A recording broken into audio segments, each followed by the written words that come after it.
Graça e paz, meu amado e minha amada. Hebreus capítulo 10, verso 25 diz: Não deixando a nossa congregação, como é costume de alguns, antes admoestando-nos uns aos outros, e tanto mais quanto vedes que vai se aproximando aquele dia. Algumas versões vai dizer não deixando de nos congregarmos, não deixando de se reunir como igreja, como é costume de alguns. Logo com o surgimento da igreja, pouco tempo depois surgiu a tese louca de que é possível ser igreja sozinho ou de que não é preciso se reunir com os irmãos. Algo que nunca foi defendido ou apresentado no Novo Testamento. E assim que surgiu, foi logo combatido e rejeitado.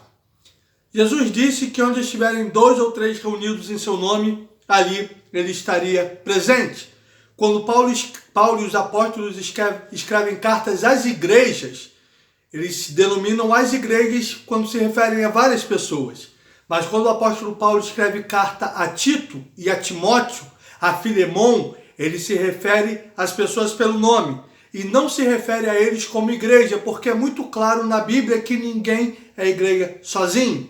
Igreja é o ajuntamento dos irmãos. Nós somos igreja juntos. É o que Paulo vai nos apresentar com tanta clareza em 1 Coríntios capítulo 12, quando ele fala que é somente um corpo, uma igreja e muitos membros.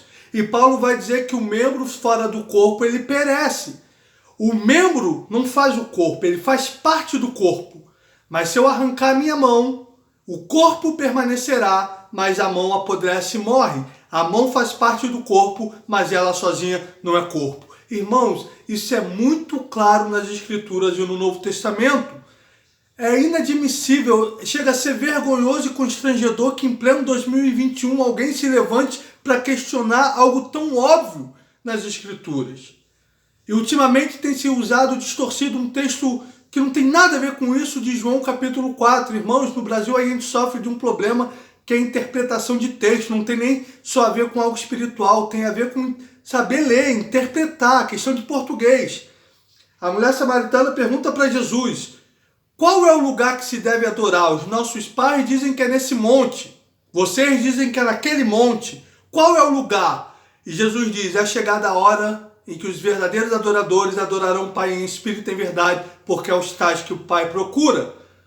Ela não perguntou sobre a importância de se reunir e Jesus também não falou disso. Jesus estava falando que para nós é algo claro que não há mais um lugar sagrado e único para se reunir.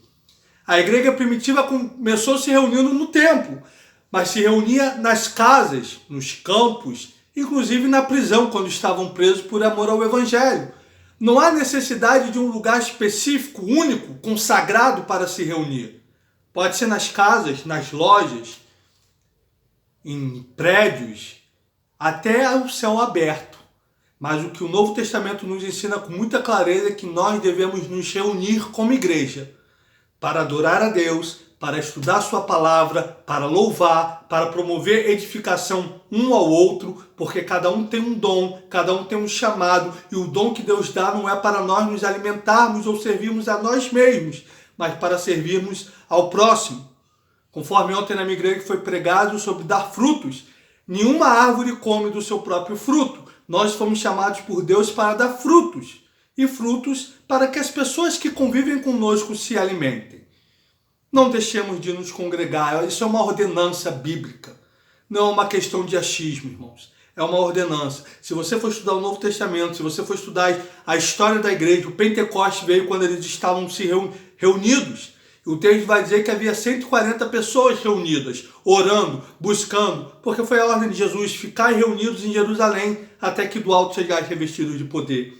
As cartas, tanto do apóstolo Paulo como Pedro, Tiago, João, as 7 cartas à igreja no livro de Apocalipse foram escritas à igreja, que eram pessoas que se reuniam num lugar constantemente. Havia um lugar fixo para elas se reunirem e havia um horário onde elas estavam sempre ali se reunindo juntas para adorar a Deus, orar e estudar a palavra. Isso é ser igreja.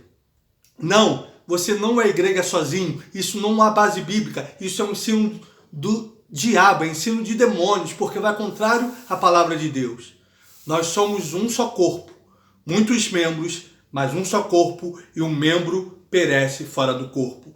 Cristo é a cabeça da igreja e a igreja é uma só. Precisamos estar juntos, orando, estudando a palavra, louvando ao Senhor e servindo uns aos outros conforme o Senhor nos chamou.